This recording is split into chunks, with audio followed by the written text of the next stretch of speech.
Today we are going to see Fibonacci series. Fibonacci series is the best example for describing the looping statements. Now it is a famous series we usually use to demonstrate the loops, be it for loop or while loop. Now, what is Fibonacci series? It is a famous mathematical problem in which a series is prepared. In this series, each number is sum of two preceding numbers. I took that statement from Google.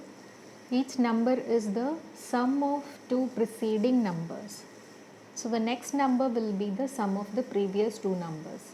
In this series, a new term is generated by adding the previous two terms, and the example is shown here. The first two number will be 0 and 1, and the next number, that is the third term in the series, will be 0 plus 1, which is 1. So the series is shown there, and the next number in the series is 1 plus 1. 1 plus 1 is 2. So the fourth number is 2, and the fifth number will be third number plus fourth number.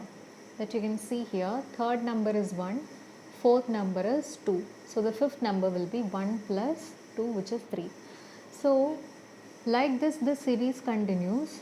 The series you can see here 0, 1, 1, 2, 3, 5, 8, 13, 21, etc. So the point is to store 0 and 1 in variables and find the sum in another variable, then make the necessary change in it. So what will be the change? To repeat this in the next iteration, the change will be, initially on the right side I named A, B, C, and 0, 1, 1 is written because C is A plus B, which is 1 again. Now what will be the next iteration? 2 is rounded here and shown like A and B are shifted to one position to the right. Shifted one position to the right, A and B, which means now A and B will be 1 and 1. Okay. Then what happens? The new C will be the sum of A and B now, which is 1, 1. And in the third iteration, what happens? Again, we need to shift this 1, 1, 2.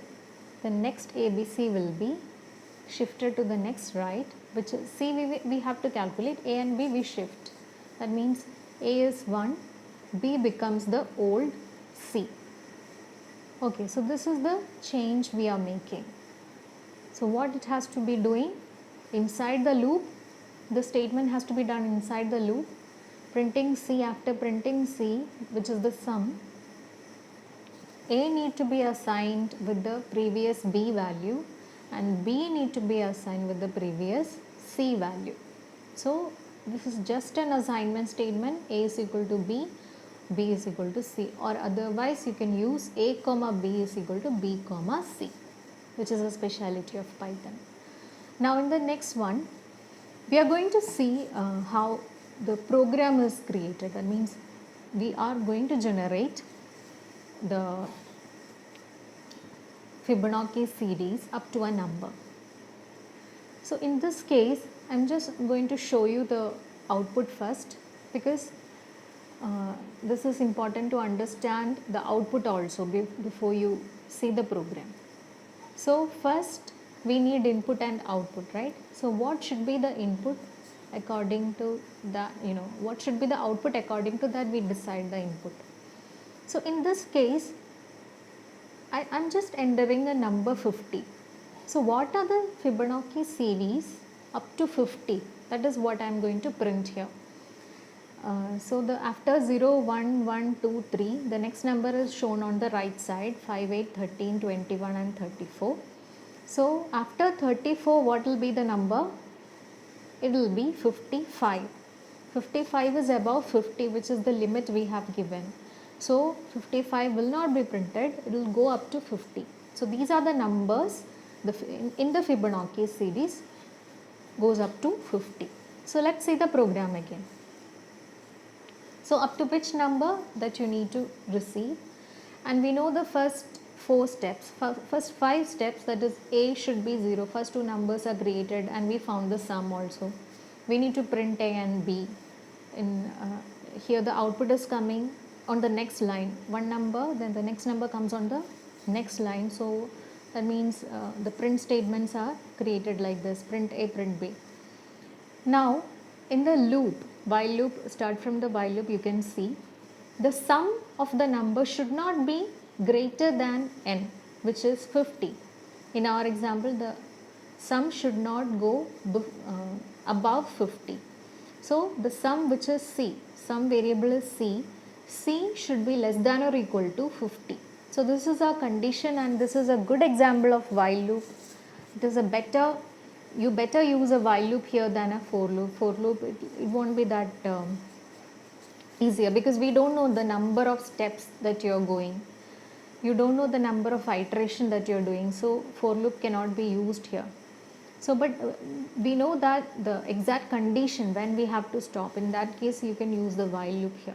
Now we just found the sum in C. We are not printing it outside the loop. We print it inside the loop, and we are altering the values. That means A becomes the old B, B becomes the old C. Then again we are finding the sum, which means A and B are shifted to the next two locations and a new sum is found. Then it checks whether C is still less than or equal to n. If it is, then it is printing C. So this is the method. Now in the next session, next program, this is the same program, but the only change is that I am showing you the output. Here on the last line, the output comes on the single line. So what is the difference I made here in the program? You can see that A, B, end is created as, end is by default end is new line, but here I created a space in between the numbers. This you can do so that the output comes on the same line. No other changes in the program, only this is the change in here. There you can see the output of it very clearly now. Now this one, generating the Fibonacci series. You can see that the Fibonacci series, the same Fibonacci series, but number of terms we are creating. First they are asking the number of terms. On the right side, the output you can see. Here we are expecting the number of terms to be entered by the user. That means number of terms, nth term we are entering, and up to that term we print the Fibonacci series instead of up to which number you have to print. Instead of that, we are just entering the number of terms in it. So in this case, the same program limit you receive, in this case it is the number of terms. First 4 steps you know very well. Here the only change is that the best example of for loop, because we know the number of steps the loop will be executing. In this case we use for loop for I in range 2, n. Why we created the range starting from 2 to n? Because 0 and 1, which is printed before the loop, is taken as the first 2 terms. Now the third term is starting from 2.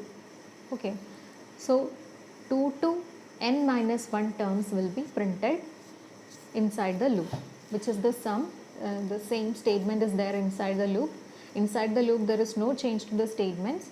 Only change is that the for loop, how the for loop is created, how the loop is created, and what is the input of this statement. So we enter the number of terms. Please don't mind the strikes I made in this program. Enter the number of terms. 7 is entered, and 0, 1, 1, 2, 3, 5, 8. That means 7 terms are printed. 1, 2, 3, 4, 5, 6, 7 terms are printed here. This is the problem.